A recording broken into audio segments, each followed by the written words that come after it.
My name is Alex Rivera, and the day my wife Sarah told me she was moving back in with her ex to give our stepson Ethan a real family, she didn't even look me in the eye. She just stood in our kitchen in Denver, folding laundry like it was any other Tuesday, and said, "Brandon wants to try again. Ethan needs his real dad. You've been great, Alex, but you're not his father. If you fight this, it'll only hurt everyone." I didn't yell, I didn't beg, I just nodded, wiped my hands on a dish towel, and went to the garage to finish the bookshelf I'd been building for Ethan's room. That night, I opened my laptop and accepted the promotion in Seattle I'd turned down twice before because Sarah didn't want to uproot Ethan from his school, his friends, his real dad nearby. 1 month later, she realized what she'd thrown away. But by then, the truth was already catching up to her, one quiet step at a time.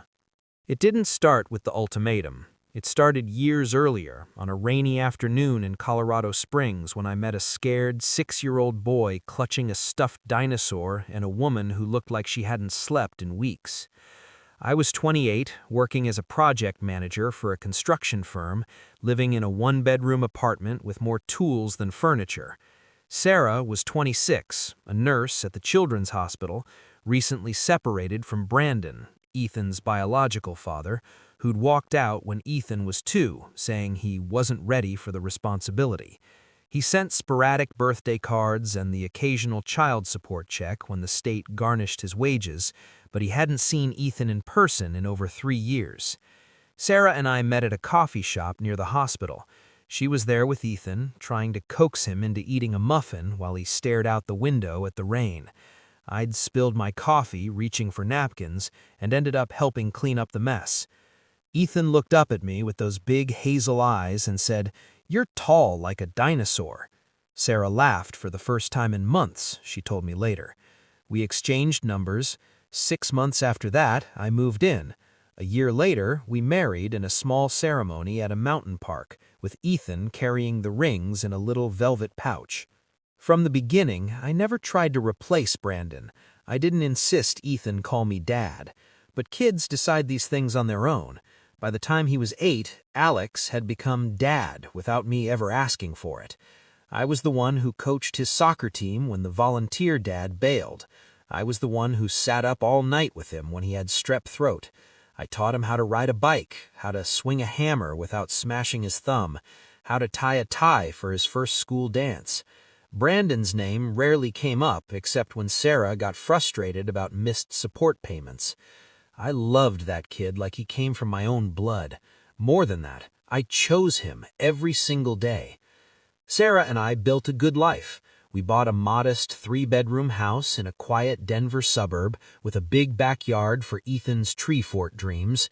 I got promoted steadily. She moved into pediatric ICU nursing.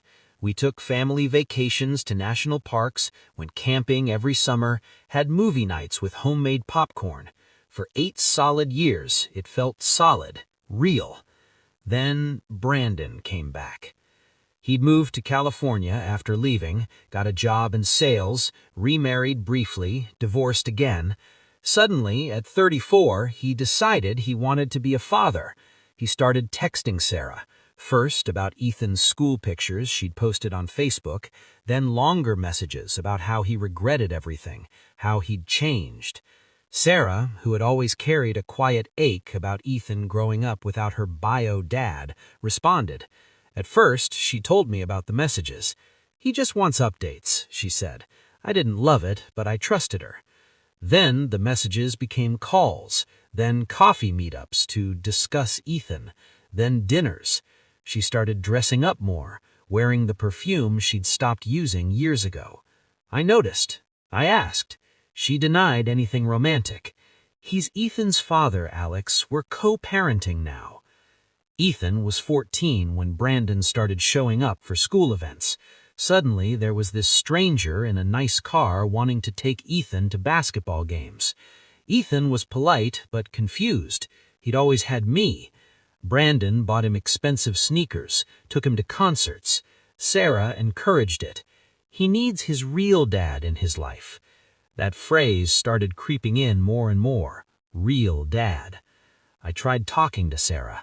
I've been here every day for 8 years. I'm the one who knows his teachers, his allergies, his fears. What does real even mean? She'd sigh.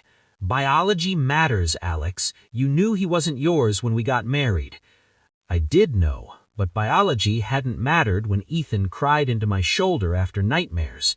It hadn't mattered when I paid for his braces, his cleats, his summer camps. The fights got worse. She accused me of being jealous, controlling. I accused her of rewriting history. One night, after Brandon had taken Ethan for a weekend, the first overnight he'd ever had, Sarah sat me down. Brandon and I are going to try again. For Ethan, he needs his real family. I stared at her. And where does that leave me? You can still see Ethan. You've been wonderful, but you're not his father. The words hit like a punch I didn't see coming. Not dramatic, just a quiet final blow. She wanted us to separate amicably. She and Ethan would move into Brandon's new condo downtown. I could have visitation, like I was some weekend uncle. I didn't fight that night. I just said, okay, if that's what you think is best for Ethan. She looked surprised, relieved maybe. She expected a blow-up. Instead, I went to my office, pulled up the email from my company about the senior project manager position in Seattle, higher pay, better benefits, the kind of career jump I'd been delaying for years because we're settled here. I typed my acceptance, sent it. The whoosh sound felt louder than thunder. 2 weeks later, I told Sarah I was moving for work. She nodded like it made sense. Clean break. I packed quietly, told Ethan I loved him more than anything, that I'd always be his dad no matter the distance, that he could call or text any time. He cried, hugged me so hard I could feel his ribs shaking. Don't go, Dad. I have to, buddy, but I'm not leaving you. Never think that. Sarah rushed him away, saying it was for the best. I flew to Seattle, started the new job, rented a small apartment near the water. The first few weeks were a blur of work and silence. I sent Ethan messages every day, funny memes, updates about my day, photos of the Space Needle. At first, he replied, then slower, then not at all. I mailed packages, books he loved, a new gaming headset, handmade wooden puzzles I built in my spare time. Tracking showed delivered, no response. Then came the Facebook posts. Sarah, Brandon, and Ethan at a Nuggets game, ski trips, family dinners, captions like, finally whole again, and real family time. Ethan looked off, forced smiles. He'd lost weight. I kept messaging anyway, kept building evidence, screenshots of my attempts to contact him, delivery confirmations, old school records showing me as emergency contact and the parent who attended every conference. 3 months in, I got a call from Ethan's school counselor. Ethan was struggling, grades dropping, skipping practices, withdrawing. He'd told her, my mom said Dad, Alex, left because he didn't want to be my dad anymore since I'm not really his. My blood went cold. That's when I knew I wasn't walking away. I flew back to Denver unannounced, stayed in a hotel, hired a family law attorney recommended by a coworker, started gathering everything, financial records, I'd paid for nearly everything, house, cars, Ethan's expenses, communication logs, character references from teachers, coaches, neighbors. Sarah had already filed for divorce, citing irreconcilable differences and requesting the house, primary custody from me, even though Ethan wasn't biological mine, claiming I'd abandoned the family by moving out of state. Abandoned.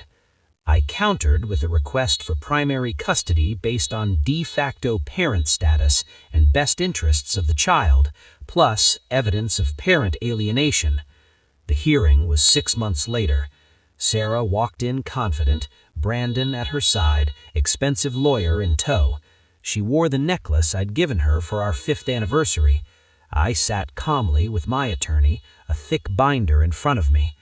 When the judge asked why I, a non-biological parent, was seeking primary custody, I stood and spoke steadily.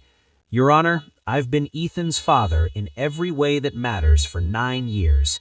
I've provided for him, cared for him, loved him unconditionally. The petitioner told me directly that Ethan needed his real father and that I wasn't it. She encouraged me to leave. Now she's blocking contact and telling Ethan I abandoned him. Here are the records. I presented everything. Emails where Sarah pushed the real dad narrative, my acceptance of the job only after her ultimatum, hundreds of unanswered messages and delivered gifts, school reports naming me as the involved parent, statements from Ethan's counselor about the alienation. The judge's expression hardened as we went through it. Sarah's lawyer tried to argue I had no legal standing. My attorney countered with Colorado's recognition of de facto parent